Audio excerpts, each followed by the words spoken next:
Décortica santé. ñoo ngi leen di nuyu di am mbégte bu baax a baax di leen retrouver ci Décortica santé fii ci ITV numéro bu bees bi nag tey dañ ci waxtaanee lu ñuy wax soins palliatifs di jumtukaay yoo xamante ne day tax ñu dimbali ñi ñoo xamante ne dañoo am ay maladies chroniques wala sax feebar yoo xamante ne dem na ba tax mënatuñu dem hôpital wala faju nañ ba amatuñu koppar gu ñu def ci seen wérgu yaram dañuy waxtaanee loolu am benn association boo xamante ne créé nañ ko depuis janvier 2020. mu ngi tudd Alliance pour les soins palliatifs au Sénégal ki ko créé nag di présidente bi du docteur Rokhaya Thiam tey moom la ñuy dalal ci Décortica santé docteur ñu ngi lay nuyu. Merci Adama ci invitation bi ak dalal bi. kontaan naa trop participer ci sa émission. ci kanam tuuti dinañ gën a dugg ci sa association bi nga xamante ne créé nga ko depuis janvier 2020 tudd maa ngi koy fàttali Alliance pour les soins palliatifs au Sénégal waaye laata loolu dañuy seetaan reportage bi nga xamante ne Amago Robert ñoo amal na ko ànd ak équipe association ba di Aspasen ànd ak benn équipe boo xamante ne dañoo dem seeti ñaari malade ñoo xamante dañoo am diabète ñu defal leen ay soins. dañuy dem seetaan naka lay demee buñ dellu si waatee waxtaan ci Sénégal tolluwaayam ak lu ñuy wax soins palliatifs.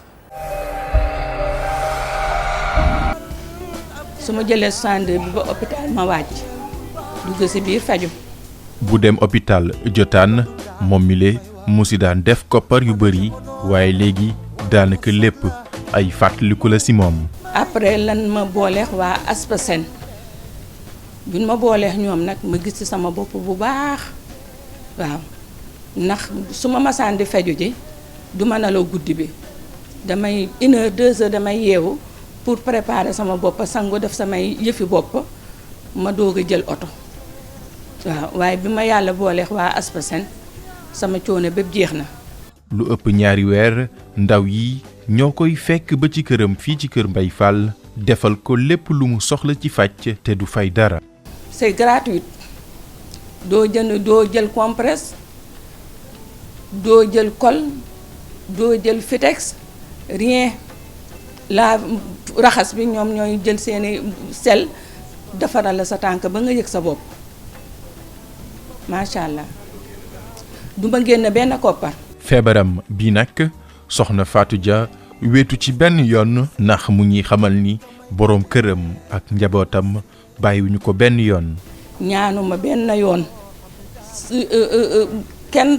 kenn xamul sama soxla fu sama soxla ñëwee taxawu na ko te feebar bii di nga ci gis ku bàyyi jabaram di nga ci gis ku abandonné jabaram te man loolu yépp fekk. bu waraan faju gi ca hôpital Abass Ndao ca Ndakaaru mu ñuy xamal ni daan daj lu méttee métti. waaw avant je pourrais dire que xawoon na métti tuuti ci man parce que chaque fois je dois me déplacer sol protège te ak fii ñu dëkkee ni da ngay jéggi raay bi yéeg pont wàcc dugg tata bi paas taxaw parfois da ngay taxaw ba Abass Ndao waaw c'était pas facile parfois aussi y a les dépenses tout ça transport bi tout ça yi ngay dépenser tout ça c'était un peu difficile. mu daan yëngu daan liggéey. amoon it ay responsabilité ca paroissam feebar bi daal di tax ba léppam taxaw.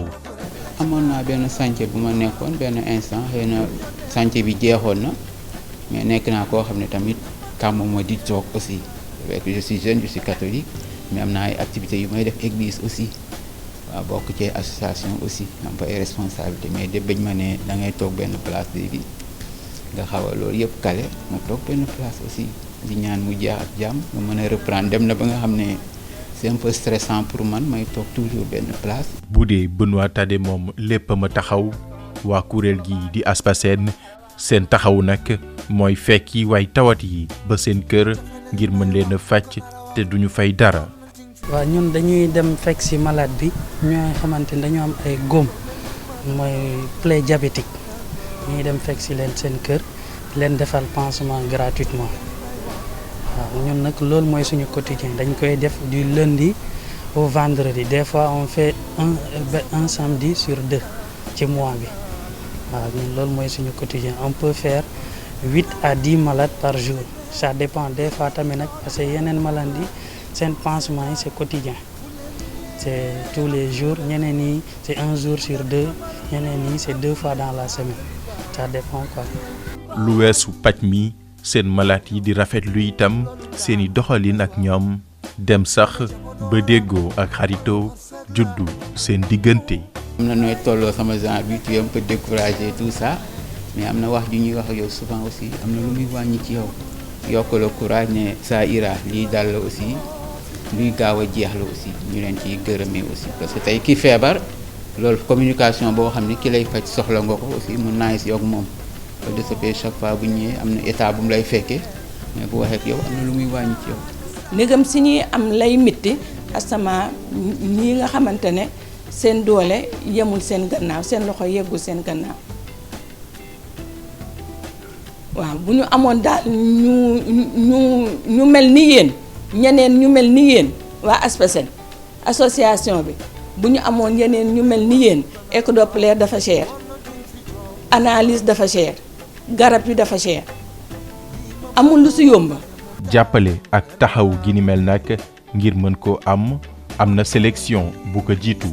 waaw association bi dafa nekk en collaboration ak centre Marc Sankalé bu Abass Ndao léegi ñoom dañoo def critère de sélection léegi waa Abass Ndao ñooy def sélection bi ñoo xamante ni vraiment ñii mënuñu dem hôpital faju amuñu moyens yi métti na ñu sélectionné leen léegi boobaa ñoom dañ ñuy transmettre liste bi ak contact ak liste bi fekkee lépp muy ci léegi ñun ñooy jël kii numéro malade bi woo ko nuy ko wax ko ñun ñooy ñan après mu wax ñu adresse am ñun ñu ñëw xool si vraiment nécessité na ñu jàppale ko.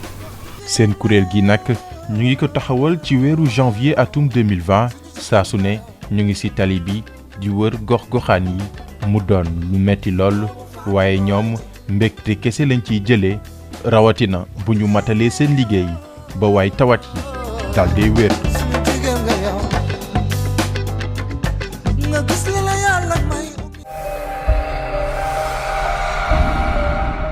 mu nekkoon reportage bi nga xamante Amago Robert Niang moo ñu ko amalal ànd ak équipe boobu nga xamante ne ASPASEN la ñu bokk Alliance pour les soins palliatifs au Sénégal docteur ñu gis ne sa équipe la yow la ñuy liggéeyandool association bi yéen a ngi ko créé depuis janvier 2020. mu doon li ngeen ci jublu mooy apporter des soins palliatifs ak ñi nga xamante ne dañoo am yenn feebar yi booy dellu siwaat si li ñuy wax soins palliatifs lan moo ko tax a jóg. xam nga Adama nit ku nekk mu ngi ñaan yàlla am mujj bu rafet. te mujj bu rafet dafa aussi bokk si boo amee feebar ba yenn toll ci yenn tolluwaay yi nga am ku la taxaw ba mu mot sëkk. ci boobu feebar. alors soins palliatifs lu ma ko mën a expliquer ci wolof donc c'est des soins d'accompagnement dafay accompagner di jàppale famille yi pour ñu mën a indi taxaw bu mot ci malade bi.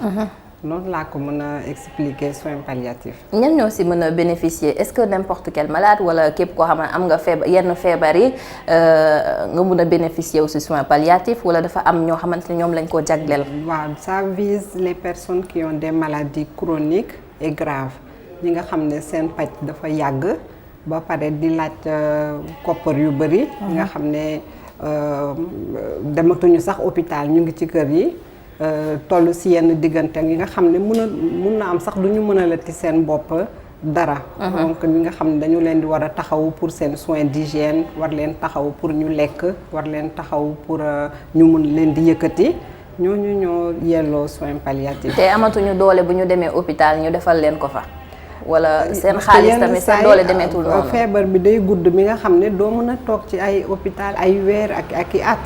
donc il faut que famille bi jël la en charge di la gérer ci kër gi mais yenn saa yi famille bi day toll ci benn njàqare. ak benn coono bi nga xam ne baax na am ñu koy wallu ci pour dimbali ko mu mun a taxaw malade bi. taxaw bi war ci moom. mais est-ce que doon na loo xamante ne xam nañ ko bu baax fii ci Sénégal. bon xamuñu ko bu baax mais quand même sunu aada ak sunu société def na ni bu fekkee nit feebar na kenn du ko bàyyi moom kenn dafay am toujours ñu koy wër di ko taxaw. famille yam ay mbokkam ay am di jàmmam dinañ ñëw di ko dimbali mais yenn saay day laajte ay soins techniques yi nga xam ne personnel médical war na ñëw mën a encadrer ñooñu di dimbali pour won leen nu ñuy defee yenn soins yi.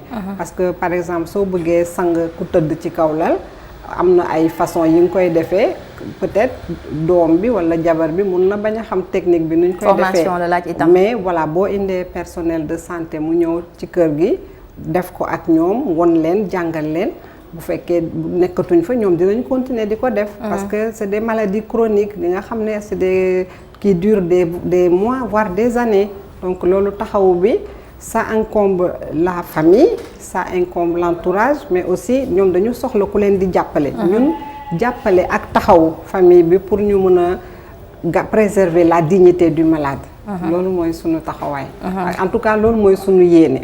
mais xam nga association bi ñu ngi ko créé mois de janvier 2020 mois de mars Covid lëmbee àddina bi ce qui fait que ñi ñu mënoon jàppale pour ñu mën a am doole def ay équipe yu bëri sur le terrain. bon dañoo seen doole tam demeewul noonu ndax Covid bi loolu moo tax dañoo wàññi sunu ambition et Fondation Sonatel qui est notre premier et plus grand mécène may ñu oto may ñu tam matériel bu ñuy defee ay pansement léegi ñu spécialisé wu ci dem di def ay pansement les pieds diabétiques ci kër yi parce que diabétique comme li ñu gis sànq comme li ñu gis ci reportage bi donc pieds diabétiques yi dañu war a am pansement chaque jour wala chaque 2 jours su fekkee faj bi demeewul yoon jaarul yoon mun nañ dem ba dagg tànk bi xam nga loolu c'est une complication redoutable léegi lépp loo mun def ci taxaw nit ki ba mu mun a préserver tànkam c'est un apport inestimable. donc léegi dañuy taal sunu oto def sunu essence dem fekk nit ñi ba seen kër faj leen te duñu fay dara faj leen ba ñu wër donc loolu bu fekkee rek loolu sax mooy sunu bilan ci 2020 bi kontaan nañu. mais bu fekkee ni dañu jël ñi nga xamante ne nii soxla nañu def soins palliatifs fii ci Sénégal est-ce que am nañ xayma si lim nit malades yi nga xamante ne dañoo soxla lool te pourtant hôpitaux yi nekkul ne à chaque fois dañ leen koy proposer. ñi ko soxla fii bëri nañu. parce que soins palliatifs mën nga ko appliquer à tous les stades de la maladie parce que accompagnement la.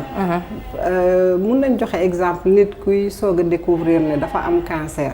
bu fekkee am nga équipe palliative yu nga xam ne dañu taxaw ba pare disponible mën nañ ko accompagner pour nu muy jëlee diagnostic bi nu mu koy yëgee ne feebar na.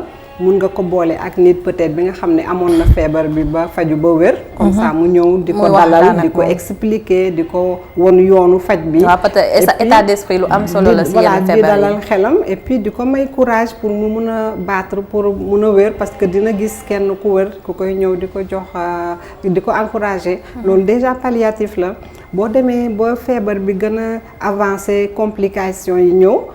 palliatif bi tam mun na am taxawaayu ñëw jàppale nit ki pour wàññi ay mettitam di ko dalal di ko expliquer garab yi di ko appliquer yenn soulagement yi ci kiiwam et puis peut-être di yokk confort am dans son quotidien parce que am nañu ay malades yi nga xam ne dañu am AVC par exemple dañ leen di abal ay lal électrique ñu yóbbu ko seen kër pour que ñu mun a mobiliser wu à domicile fekk loolu mënuñu toog hôpital tout le temps mais mun nañ leen abal yenn matériel yi nga xam ne dafay améliorer seen confort et seen qualité de vie seen kër.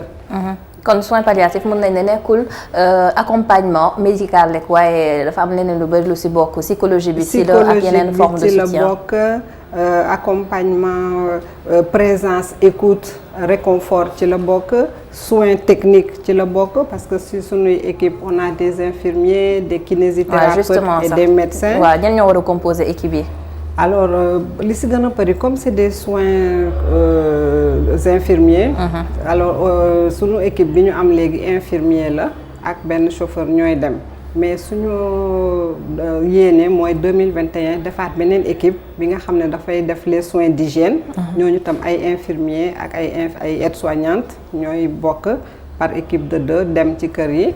di def les soins d'hygiène. donc loolu bokk na ci li ñu bëgg a def en 2021 incha allah. bi ngeen ko tàmbalee yàggul mais est-ce que depuis lors soins yi nga xamante ne services yi nga xamante yéen a ngi koy proposer malades yi nga xam ne ñoo ko soxla ñoom lan ngeen gis ne lan la soppi ci seen feebar ci seen quotidien maanaam de manière générale soins palliatifs lan la mën a apporter ki nga xamante ne moo ci bénéficier wu.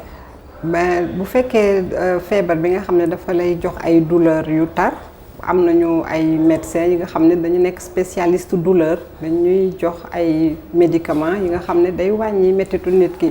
parce que booy souffrir dara dootu la saf mais bu fekkee mun nañ la wàññil sa douleur di nga mun a am temps jokkoo ak sa famille di nga mun am temps profiter de ton entourage di nga mun am temps sax gën a am courage toppatoo sa faj parce que daf lay jox espoir mais boo nekkee di souffrir te amoo ci pexe dafay wàcce sa moral ba dootoo bëggati dara ci faju bi. rawatina bu fekkee ne sa doole demul noonu. rawatina sa doole demul noonu et puis faj yu yàgg yi même sa doole bu amoon au départ li nga ciy def di def à la longue da ngay xoox. voilà loolu moo tax jàppale bi am solo parce que ñun ñi ñuy jàppale ci association bi bon c'est vrai que am na ay personnel médical ñi nga xam ne ñooy dem sur le terrain donc jàppale bi nekkul rek dem di faj nit ñi am nañu ay bénévoles médicaux infirmières kiné yuy dem di may seen doole ak seen xam-xam te kenn du leen fay dara.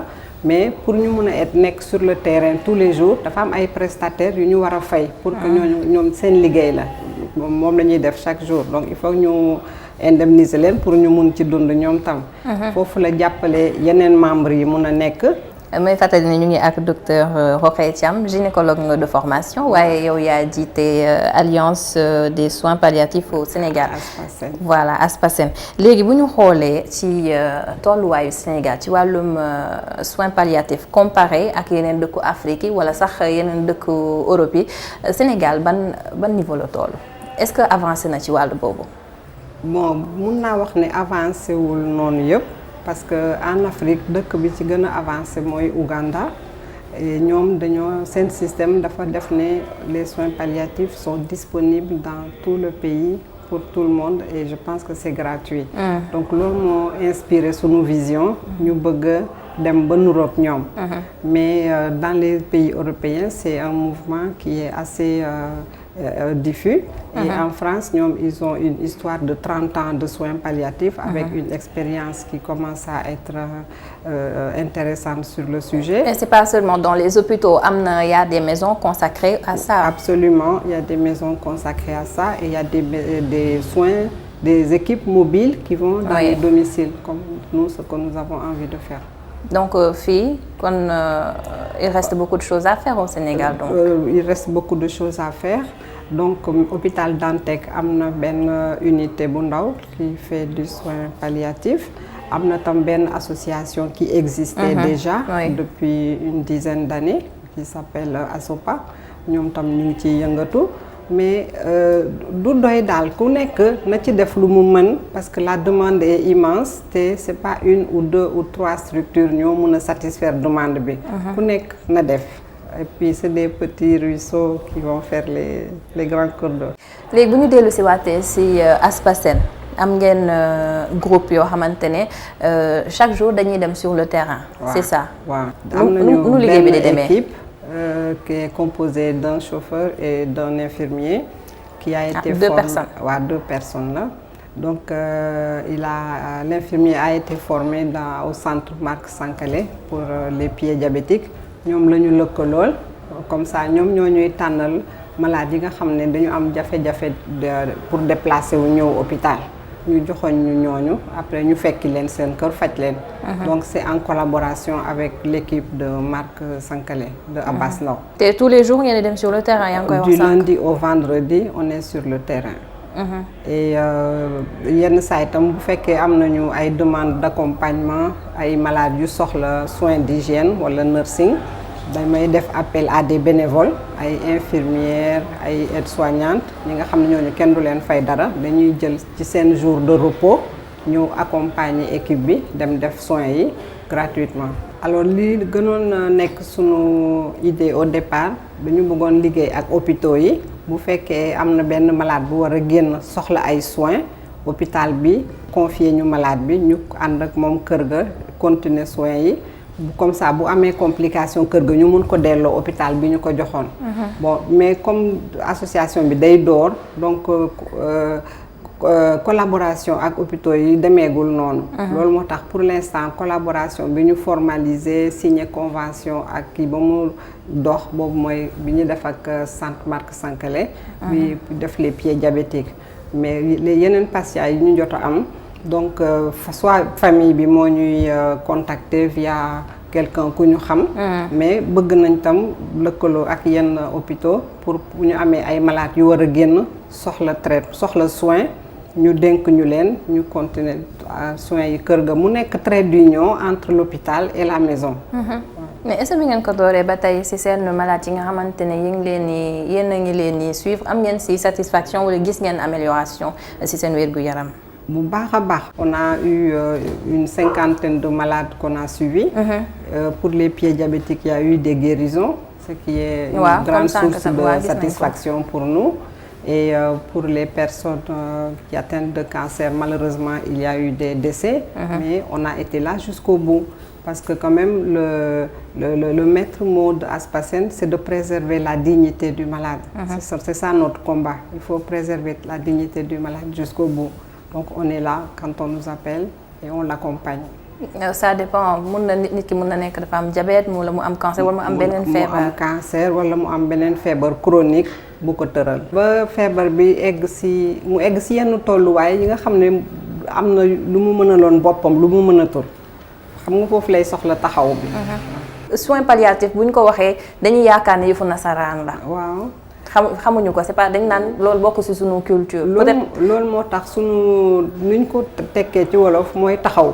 boo waxee taxawu daal taxawu malade tënk nga lépp ci boobu moo voilà dañu ñëw pour taxaw ñu nekkul rek parce que boo xoolee entendement soins palliatifs dans dëkku nasaraan yi ñoom c'est très ciblé accompagnement fin de vie.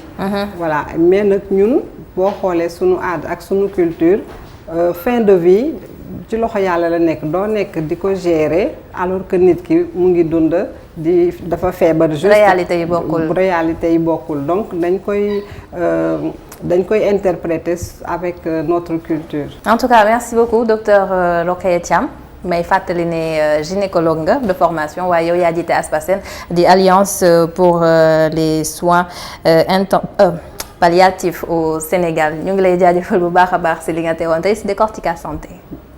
jërëjëf Adama kontaan naa trop ci participation ci émission bi. je pense que émission bi dina am contribution pour ñu xam ñu. ak son développement.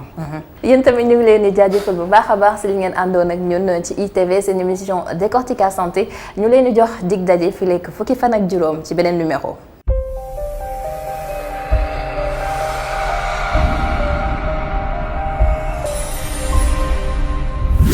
Décortica Santé.